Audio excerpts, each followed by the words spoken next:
Coming up on Pulse, Activision's True Crime Streets of LA gets into some legal trouble over its leading man. Plus, Bill Roper and his team of ex-Blizzard employees announced the name of their new company. And Patrick will check out Sony's latest PS2 gaming gadget, the EyeToy. That's all coming up right now on Pulse.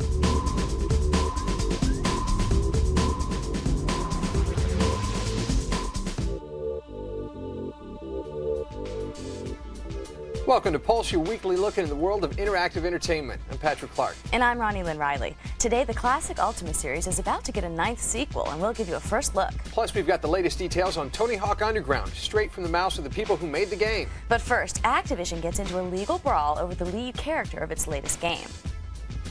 Award-winning crime novelist Robert Craze has slapped Activision with a lawsuit claiming that Nick Kang, the hero of True Crime Streets of LA, is too similar to his own Elvis Cole character.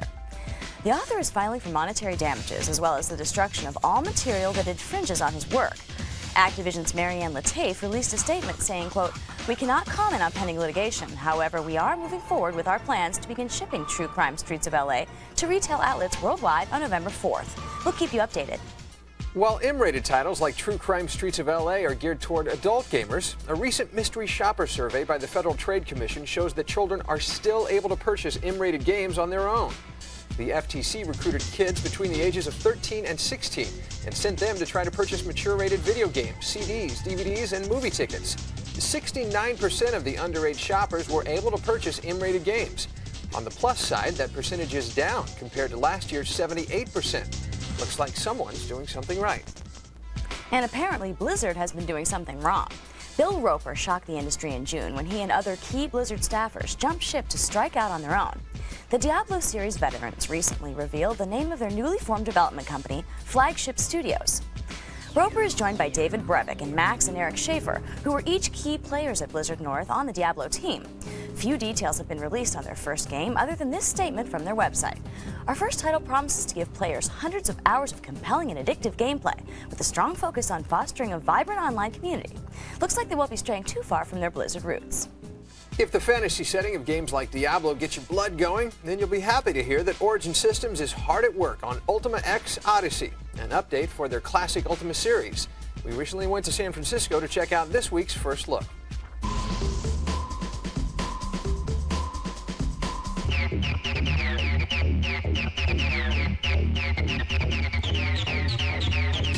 So this is the premiere for Ultima X Odyssey, which is our new massively multiplayer online role-playing game. So what we brought is the pre-alpha version of UXO, and what we want to do is we want to show it to the public for the first time, get feedback from people, and really kind of just watch people as they play and see what they do rather than what they say. A couple of years ago, people kind of left Origin for dead. In fact, a lot of people came to the event today and said, "I didn't know Origin was still open." So we wanted to kind of show people that not only is Origin still around, but we're getting ready to show the world that we still got some stuff. We also looked at what we could bring to the table from the legacy of the kinds of products that Origin has done in the past. So we delved deeply into the whole Ultima tradition of the single-player Ultima games. I think what separates it from Ultima Online is that we're really trying to be questing and adventuring centric. In a lot of ways, it's almost like a single-player game that you can play with your friends and hundreds of thousands of other people. Our questing system really allows you to feel like you're in control of the quest rather than the quest telling you what to do. So we let you actually control every aspect of your character, from the simple sword swing to the most powerful move in the game.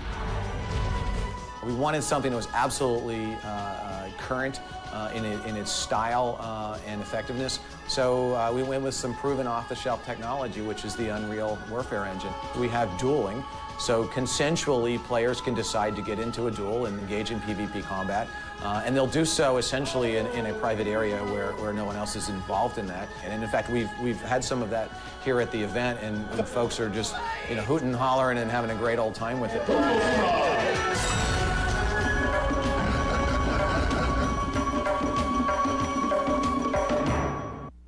For those of you who prefer Miyamoto to Garriott, IGN.com has reported a rumor that a compilation of classic Zelda games will soon be bundled with the GameCube. So far, no firm date has been set and few details have been released regarding the deal. What we do know is that the compilation will be packaged in with the now $99 GameCube and includes the original NES game, The Legend of Zelda, as well as The Adventure of Link, Ocarina of Time, Majora's Mask, and a playable demo of The Wind Waker. Don't expect many extras, as it looks like the games will be all straight ports. Not every game can be a smash hit like the latest Zelda, but any game that makes it onto the EB Games Top 10 list may just give Link a run for his money. Here's this week's Top 10 list for Nintendo's GameCube. You won't find a bigger hive of cuteness and cuddliness anywhere else. At number 10, it's the Fast and Furious meets Vice City meets Homer J in The Simpsons Hit and Run. You've heard of Jujubes, but Tak and the Power of Juju will introduce you to the Juju Gods in at number 9. At number 8 is the action-adventure game Billy Hatcher and the Giant Egg. Insert corny egg joke here. If Minority Report's pre-crime police were real, we wouldn't get to throw away parking tickets. Thankfully, it's only a game, claiming the number 7 spot. If Don King was ever allowed near Mario, Link, and the Nintendo gang, the result would be this week's number 6, Super Smash Bros. Melee. Think of the number 5 game as the extended dance remix of the Xbox launch title. It's Shrek, extra large. Link is pulling double duty in this week's countdown, as you'll find him at number 4, Soul Calibur 2. It's just a matter of time before Vince Carter blows out a knee. After all, he's the cover boy on NBA Live 2004, which comes in at number 3. Watch out, Jeff Gordon. Kirby's been bitten by the racing bug. Power sliding into the number 2 spot is Kirby Air Ride. And closing out this week's Top 10 and slamming into the number 1 slot is a regular guy gone superhero in Beautiful Joe. Coming up after the break, the competition in Seoul was fierce at the World Cyber Games, and we'll give you the results. Plus, we sit down with Activision and get you the goods on what you can expect from Thug. All that and more, only on Pulse.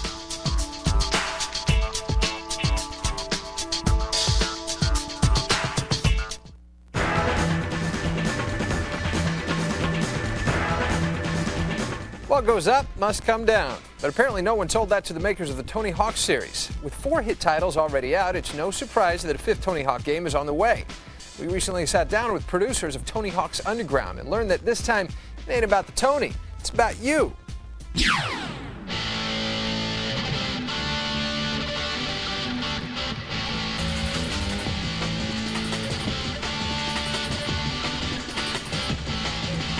Tony Hawk's Underground, it's all about you. It's all about you starting off as a kid in New Jersey and, growing up there and deciding that you want to become a pro skater. Merry Christmas. Thanks. There are trials and tribulations, and you have your ups and downs, and that's all part of you becoming a pro and wrapping up the game. And so it really moves around, and it has its plot twists as well. Whoa, easy there, Chief. The list's all checked off. What? You signed us both up, right? Well, I sent mine for him in, Dude! As we had all the pros come in to do their voiceover and such, we talked to them, we asked them about their story. How did you become a pro? And we used that information to kind of build our plot. Back in Vegas, I had no money, no place to stay, nothing, man, until my first shop sponsor hooked me up. Getting sponsored by your local skate shop, and then becoming an amateur, and then going on trips and trying to get footage of yourself, and then eventually winning some competitions and becoming a pro yourself. You get noticed, enter the Tampa Pro-Am, and if you do a good job in Tampa and you win, you start to get the pro athletes in the game to notice you. Whoa, not bad. Where are you from? I came all the way down from New Jersey for the Tampa Am. Talk about a surprise attack. If you stay on your board tomorrow, you'll walk away with the contest. First thing we ask you to do when you start the game is you get to put your own personal stamp on your character. If you happen to be on a PS2 online, you can actually download your face, map it onto your own character, so it actually looks like you. And so the character, that's who you're going to be spending a lot of time with, so we want you to identify with that character. It makes you feel like it's you, and you can, create yourself in the game, and this is your career. It really ties you into the game. You serious? You miss your Ollie, we'll be sending you back to Jersey in a coffee can. You can get off your board at any time with a simple button press. And when you're off your skateboard, that frees you up to get to areas of the level that you may not have been able to as easily on a skateboard. For example, on rooftops, you can climb on buildings and up ladders. You can hang on things and shimmy, to the side. The running has been integrated into combos. You can actually hop off your board at any time. If you happen to be in a combo at that time, a timer appears on the screen. You have a certain amount of time to get back on your board, and if you do so, then your combo continues. It just really immerses you in the story itself. And on top of that, it's also definitely the most customizable game we've ever done. It's a skateboarding game. The great control mechanism and skating and great combos, discovering lines, hidden things, secret levels, all that good stuff is in Tony Hawk's Underground as well.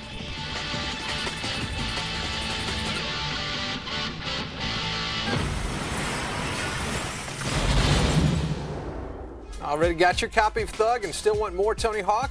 Go to thugonline.com for the Thug Face-Off Tour and compete for 4 VIP tickets to the Boom Boom Huck Jam. Tony Hawk pros aren't the only ones getting their game on. The Madden Challenge is still going strong.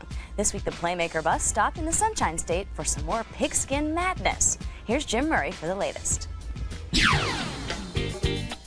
Hey, what's going on? It's Jim Murray checking in from the fun and sun of Miami for the 2003 EA Sports Madden Challenge, where today we have some of South Florida's best playmakers heating up this competition for the chance to play for that $50,000 grand prize in Las Vegas. The final game of the day in Miami came down to our youngest finalists yet. 15-year-old Terrell Samuel took the Atlanta Falcons, and 16-year-old Matt Brothers chose to be the Tampa Bay Buccaneers. Let's pick it up in the third quarter. Terrell Samuel had seen a 13-point first-half lead for his Falcons evaporate, and he found himself now trailing Matt Brothers and his Bucks 22-21.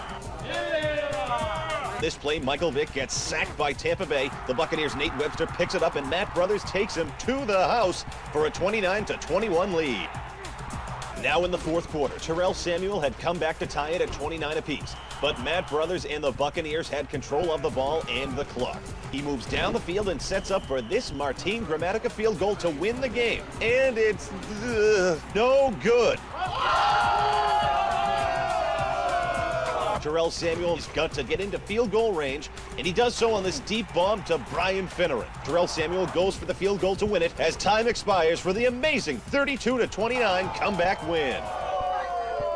I didn't think I was going to make the field goal because of the TV, it was like a little delay or something. But I just guessed right and I made the field goal. He just got a lot of things going his way that game. I guess it was just made for him to win that game. He beat me.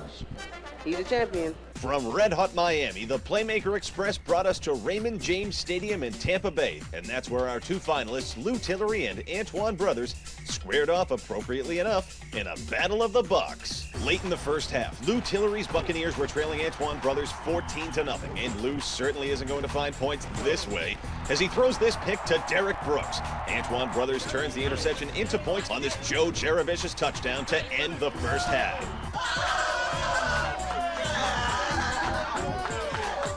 Start of the third quarter now, and Lou Tillery needs points fast. He's got to get on the board, and he does it with this touchdown pass to Keenan McCardle on the first play from scrimmage. Another pick to Derek Brooks led to a Michael Pittman touchdown, and this last interception by Brian Kelly ices the win for Antoine's Bucks as he avenges his brother's loss in Miami and takes the Tampa Regional 28-7. Messed up early in the game when I didn't make a hot route that I needed to make, and he did another route that I didn't expect, and that basically put me behind the 8 ball. My opponent, I hear a little stumble by the blitz, but he's a real good opponent, and I looked to him in Las Vegas. There's more to come on this edition of Pulse. After the break, we went to Namco's Gamers Day in San Fran and got the score on some of their latest titles. Plus, Patrick got some alone time with Sony's new EyeToy. Is it love at first sight? All that and more coming up right here on Pulse.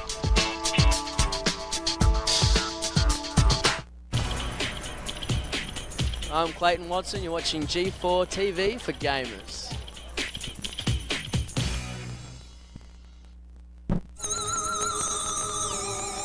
There was a chill in the midnight air when a knocking stirred the G4 bear.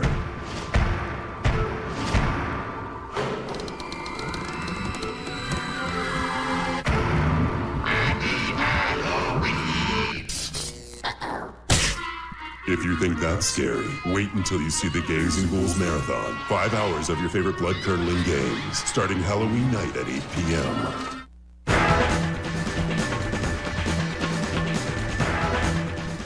The results for the World Cyber Games Finals in Korea are in, and representatives from Germany have managed to come away with more gold medals than any other country. However, the good old USA proved to be no slouch either.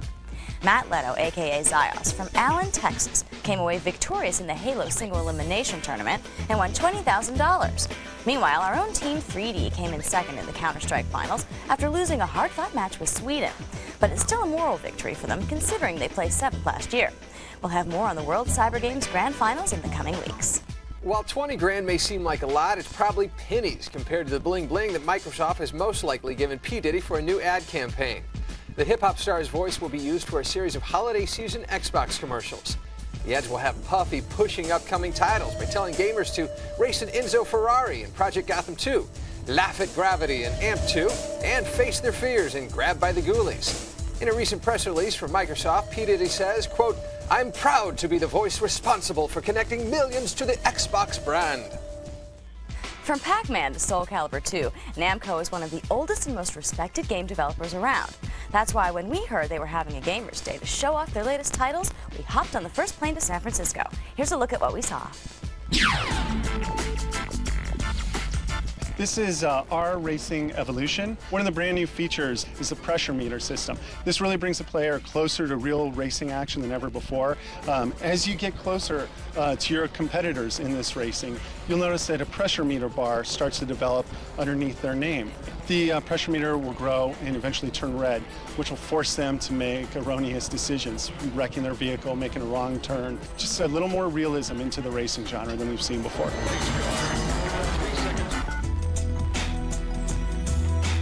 This is called Breakdown, and it is a story-driven first-person action-adventure game. What's unique about this, though, is the way that they put the game together, in that they actually render the full body in the game, but with no head, and they put the camera on his head. Let's say you get punched in the gut. In real life, you're going to be bent over, and you're going to be looking at the ground and try to recover your senses.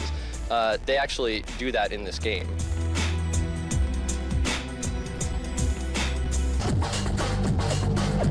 This is Spawn Armageddon. It's based on the comic book character Spawn. You have Spawn's axe, the same axe he used in Soul Calibur, which we put out earlier this year. He has regular weapons, say like a sawed-off shotgun. He has high-tech weapons like he uses in some of the comic books that are made here on Earth, but there's also weapons that he has that come from hell, come from heaven, for a little extra firepower, basically. Namco wasn't the only one showing off their wares. I recently had a chance to attend Sony's own Gamers Day event and get up close and personal, very personal, with their latest PlayStation 2 gadget, the EyeToy. You might say Dr. Richard Marks is a visionary. My background is in aeronautical engineering and robotics, and I did computer vision for controlling robotics. And then I saw the PlayStation 2 unveiled, and I thought, you know, that's a device that's really powerful and can do these kind of things, and I bet nobody's going to try to do that kind of thing with it. So I went and joined the research group there, and they liked the ideas, and that's where we are now. Marks is the man responsible for the EyeToy. EyeToy actually is a USB camera that plugs into the PlayStation 2. So we're basically taking the live video and putting computer graphics over the top of the live video. And then we process the live video to know where you are and where you're moving so that we can know whether you've collided with the characters or you're punching or kicking or, you know, whatever you're doing. The EyeToy play games in particular are like that. They're kind of mixing the video and the graphics together like Roger Rabbit or something. Just watch you don't throw out your back. Not something that usually happens when playing a video game. It's different. It's very unique, you know, something that's totally different than anything else out there. The games right now, we have all use motion detection and movement of your body. We have other kinds of technology that tracks colors or your face or kind of leaning left and right kind of motion, those kind of things, so that you can control the strafing movement in a game or something like that. Well, like my Bruce Leroy, you know, I get the glow going and I start, you know, wax on, wax off them, and then it's just, the skill takes on after that.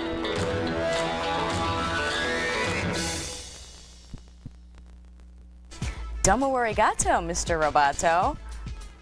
In-game announcements, Flipnik will be making its way to Europe for the PlayStation 2. This 3D pinball game on steroids features wild environments such as a space station with zero gravity zones and winding pipes. It hits stores this Christmas. Still no word on a U.S. release. The strategy role-playing game La Pucelle by Nippon Ichi Software is coming stateside in 2004. Set in an alternate version of medieval Europe, this GBA title lets you take control of 8 different characters. Your quest, to rid the countryside of pesky demons. Ready for more mayhem? Viz Entertainment announced that a sequel to State of Emergency is in the works.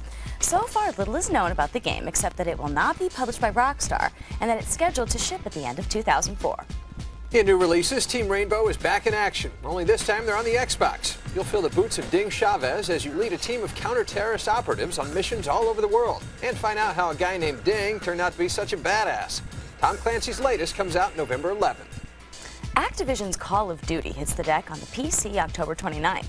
You'll go back to World War II, where you'll fight as a soldier in the Russian, British, and American armies. This intense first-person shooter is already earning high praise from critics, which is not surprising considering that most of the development team also worked on the classic Medal of Honor series. For a different take on first-person shooters, try out Ubisoft's 13. Based on a European graphic novel, this cel-shaded action game puts you in the middle of an international conspiracy. Additionally, the game will feature an extensive multiplayer mode and a number of unique weapons. It hits all consoles and the PC November 18th. Top Spin is the latest tennis game for the Xbox. Sure, the game features 16 licensed pros, such as Pete Sampras, as well as Xbox Live support for online play. But chances are most gamers will pick it up on October 28th to take control of Anna Kournikova. Maybe she'll finally get a chance to win a tournament with you in control. That's all for today's edition of the show. If you've got something to say about today's stories, be sure to head to our website at g4tv.com/pulse and send us an email or join our message boards. As we wrap up for the day, we'll head back to Sony's Gamers Day for more quirky hijinks with the PlayStation 2's EyeToy, the peripheral that puts you in the game. And I must say, I look pretty good in the game. Wait a minute, before we go, you have to promise me that you will never do the robot ever again. But the robot is my thing. No, yeah, not kidding. I promise. For Patrick Clark, I'm Ronnie Lynn Riley. We'll see you next week on Pulse.